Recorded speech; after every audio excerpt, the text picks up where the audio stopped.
Sword at OPJ.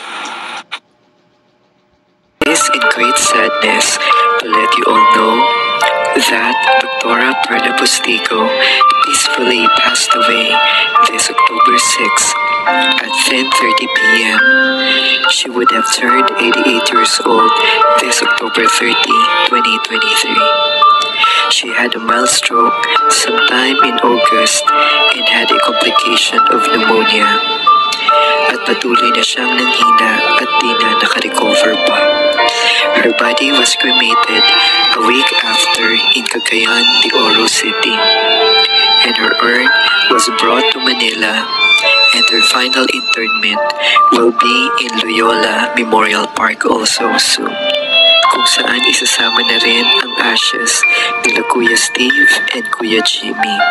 I will personally miss you so much, Mami, na parang tunay ko ng ina at tunay na anak din ang turing sa akin. Maraming salamat at paalam, Mami Pearl.